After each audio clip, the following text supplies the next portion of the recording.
Good evening. We'll get started in just a few minutes.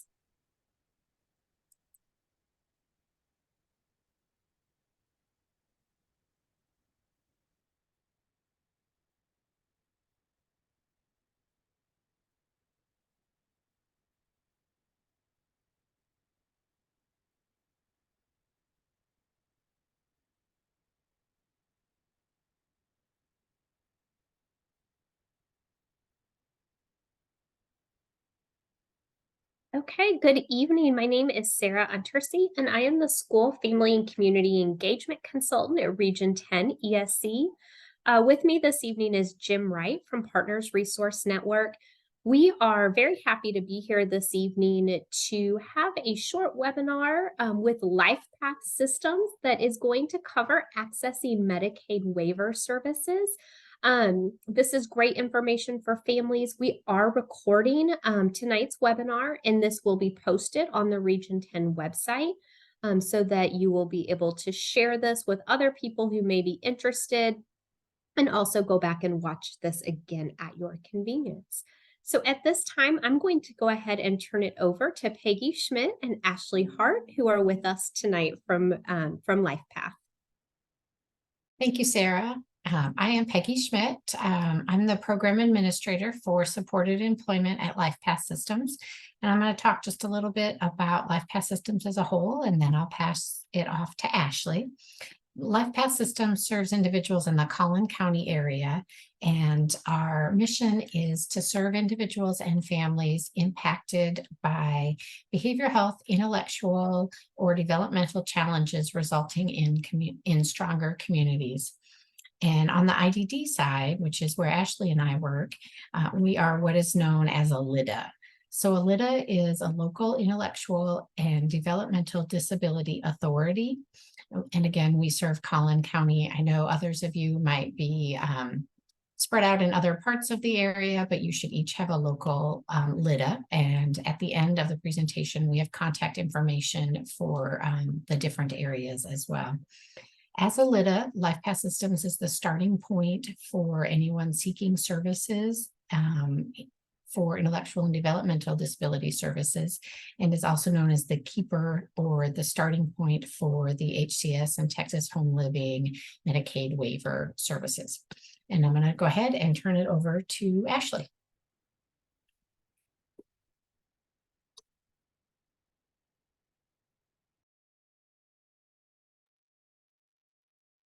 You're muted, Ashley. Ashley, you're muted.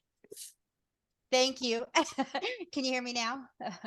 I'm Ashley Hart with LifePath Systems. I am the front door to LifePath. I've been with LifePath about 9 years, almost 9 years, and in the front door component for about the last 5 years. So what that means is anyone in Collin County that's wanting to access services through state funding, get on the waiver list, get information about the waiver list, will start with me.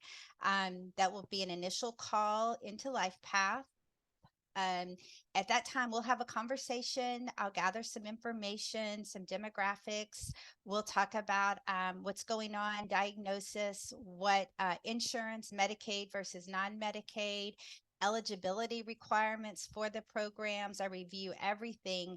And then from there, we decide what we can do, how we can offer you services, from anywhere from just getting on those waiver lists, those very long waiting lists you hear about, HCS and Texas Home Living, also giving you information about other ones in the state that you can call to get on their list, and then what we can do for you now in that review of services. It's also a time that you can call in and check where you are on that list. Since it is so long, we can kind of update it, update information, contact information, phone numbers, addresses, anything like that, so that we can keep up-to-date information over the years. Because you can also, we can transfer you to county. As long as you remain in Texas, you can move from county to county and not lose your spot on the list. So that's super important to also keep in touch with us. And that's what we can do on all these initial calls.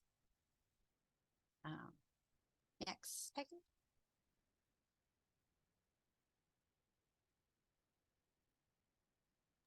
All right, my slides are not advancing. I'm not sure what's happening here. They worked when I tested it, I Of promise. course. Huh. Let me know if you want me just to kind of go on. Yeah, go through- ahead go and through the if you move through presentation. it and I'll figure out what's going on. Peggy, you and- might stop sharing and then try to start sharing again. And if that doesn't work, I do have it pulled up, so I'm happy to share instead.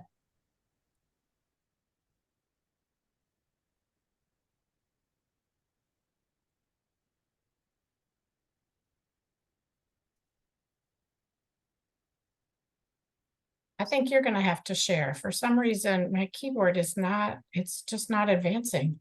Okay, hold on just one moment and I will get it set up. We were just talking about this before you jumped on, Peggy. I know, and I tested it. Oh. My apologies, everyone.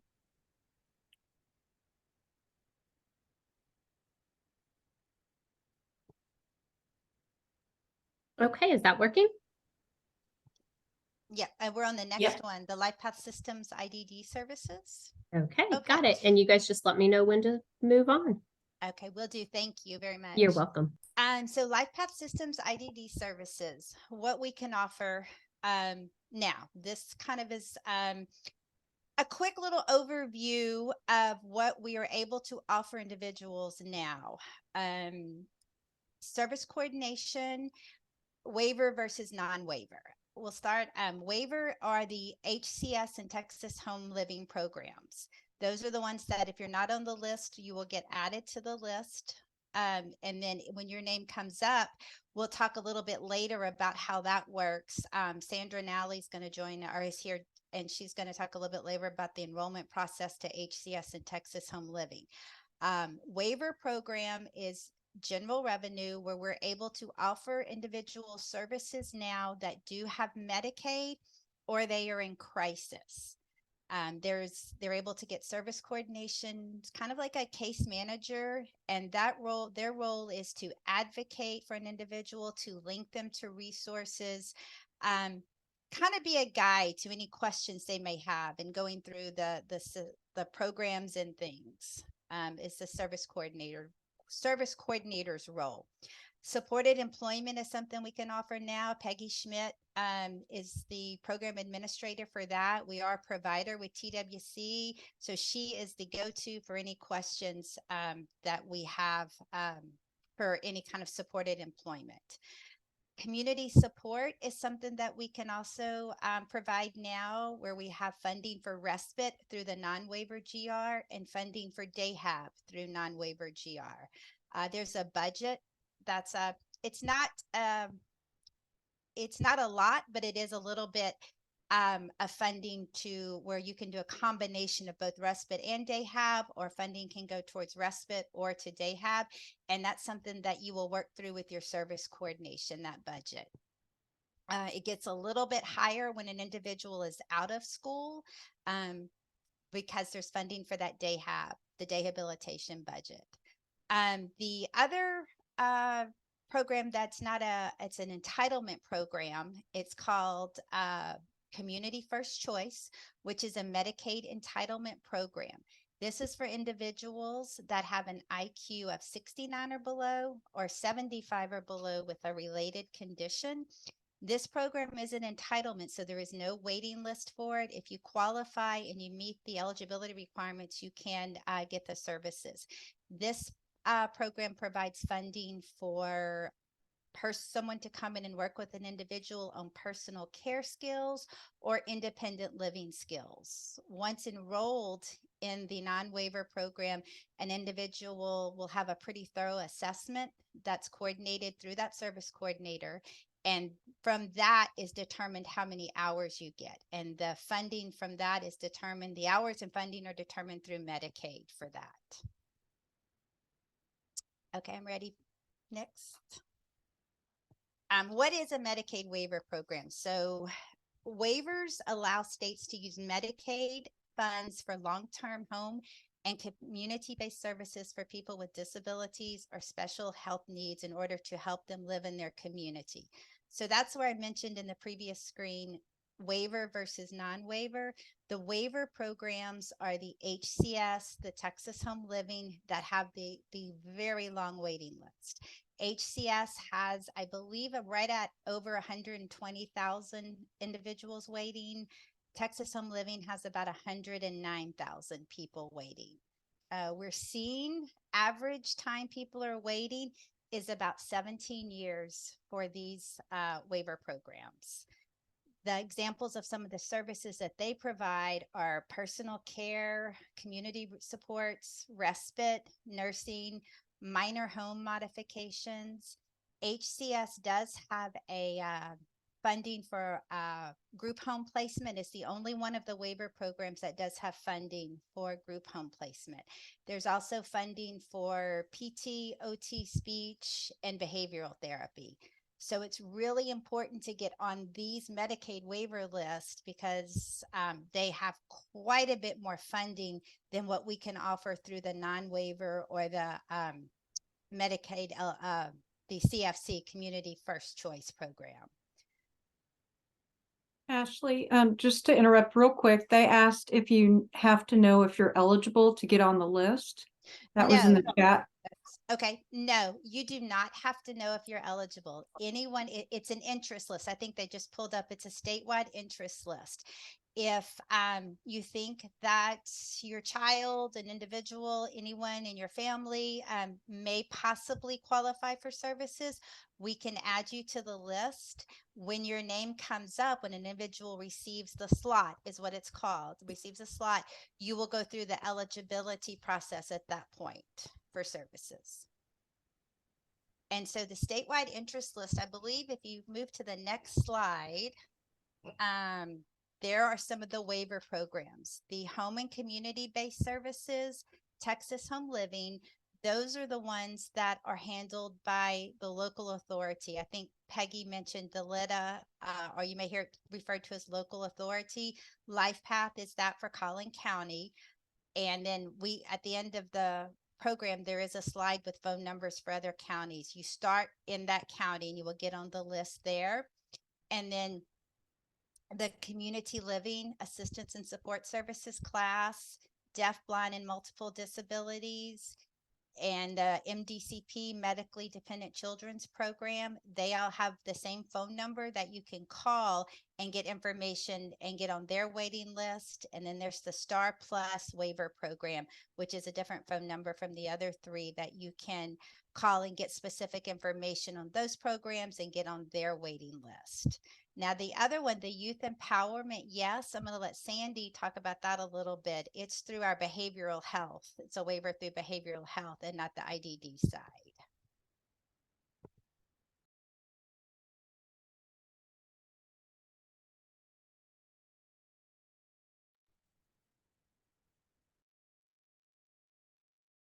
Sorry, I had myself muted. The YES waiver, it's actually the Youth Empowerment Service waiver. It's also another Medicaid waiver program. And so you cannot be in more than one waiver. So again, this is just the same as all the other waiver programs, but it is Medicaid driven and it's for ages 3 through 18. And it's for individuals that have really serious mental, emotional, or behavioral difficulties. A lot of the times we will refer our individuals that have really challenging behaviors to the YES waiver.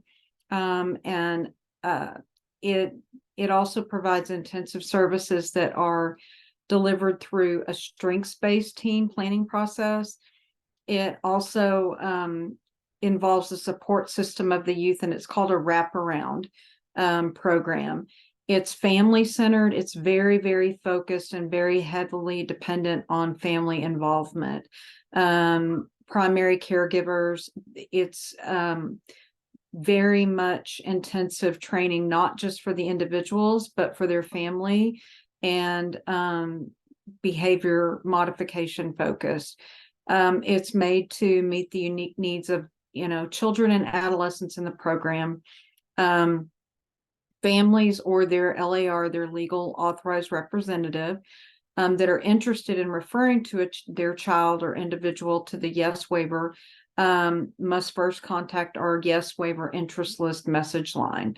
And I can put that number in the chat if anyone is interested in that. Or actually, is it? No, I will put that in the chat box.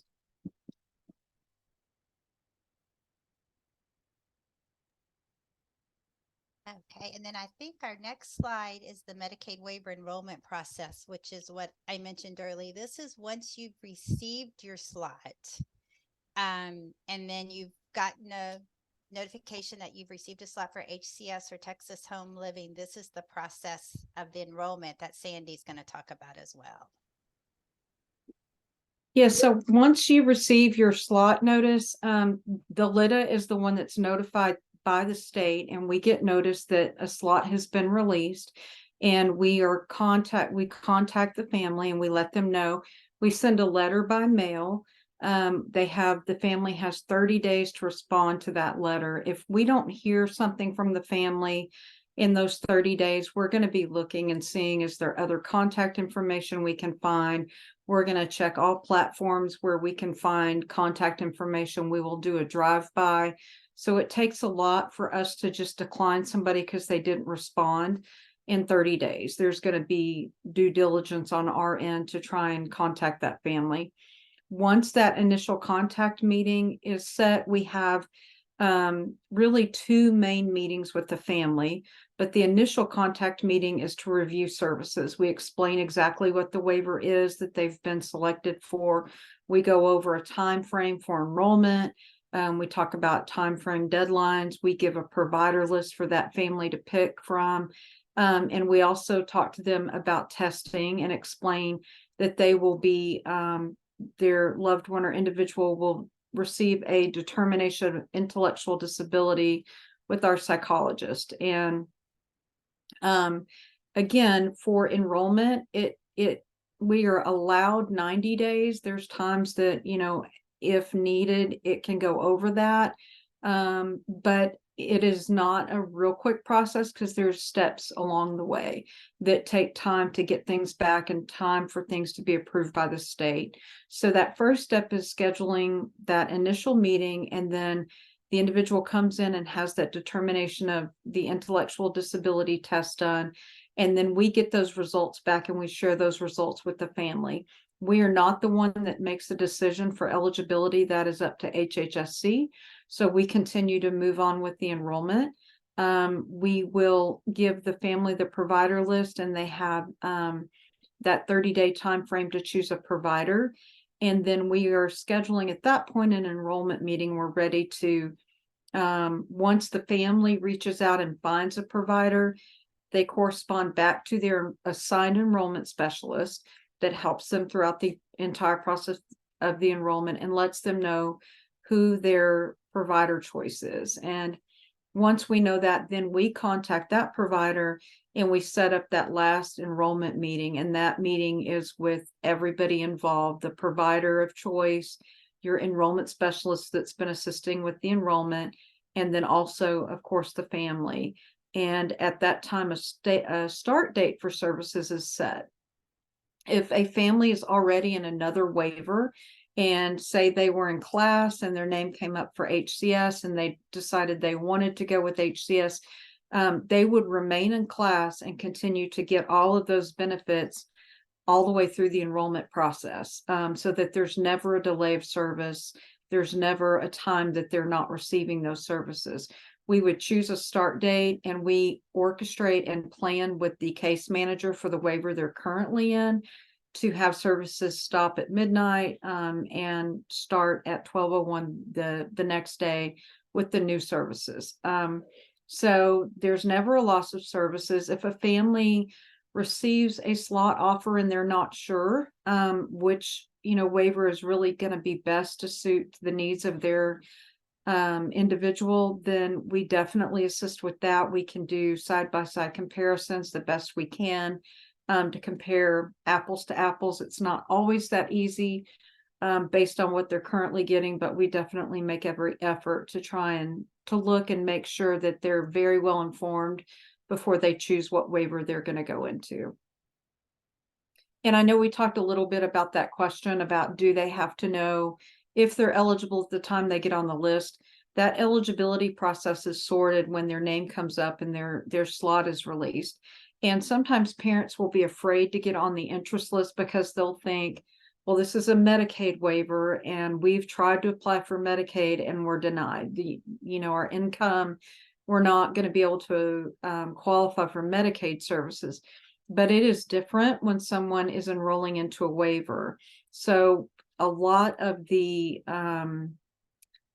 criteria to meet the Medicaid waiver program is it is different when they're going into the waiver. A lot of that is taken off the table. So a lot of those financial requirements and income brackets and those things that are looked at when someone just tries to apply for Medicaid on their own are removed, and it's different. So we encourage families, don't think that you won't qualify.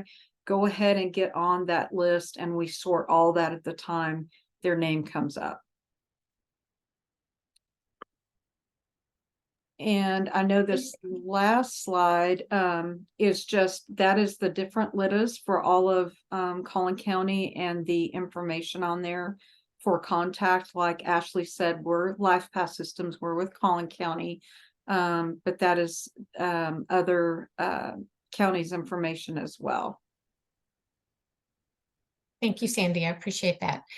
Just to wrap up, I wanted to let you first view all the intake or the contact information for the different centers.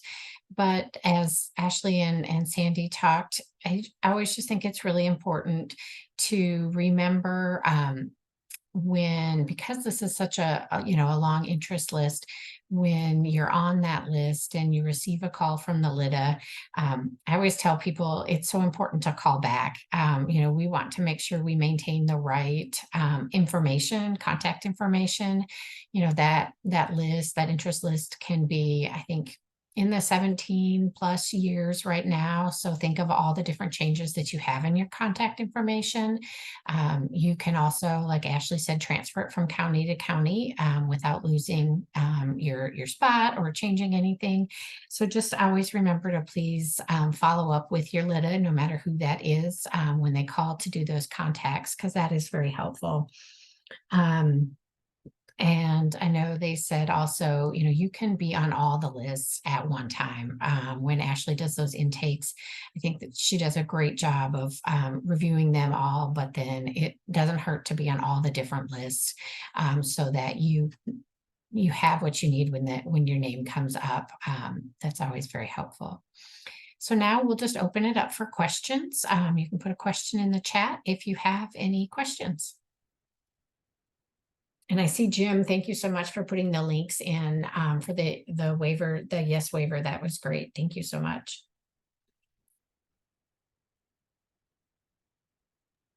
I'll leave the screen up for just a couple more minutes in case anybody wants to take a quick picture of this contact information with their phone while they're watching. And then I will go ahead and move to the next slide, which I can see is a QR code for people to complete a survey for this webinar. Yes.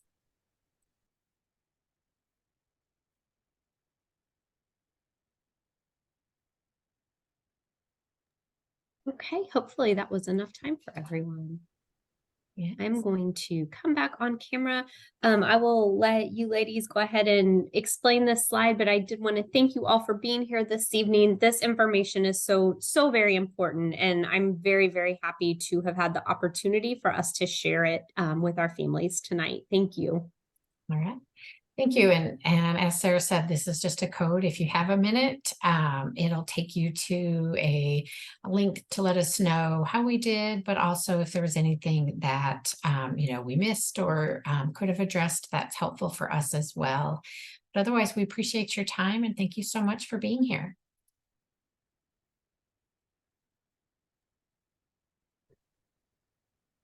Yeah, I'll be sure to keep referring all my parents that call to, so I can say, need to talk to Ashley. 100%. That's what I do Yes, as indeed. well. I go to business or, fairs, transition fairs, and I just hand out Ashley's business card, but I do usually say there's only one of her for all of Collin Yes. County. So should just give her a couple of days, but she will get back. I will get back to everyone. She does. She's amazing. Thank you, Peggy. You're sweet. Okay, we're going to go ahead and end the webinar. Thank you so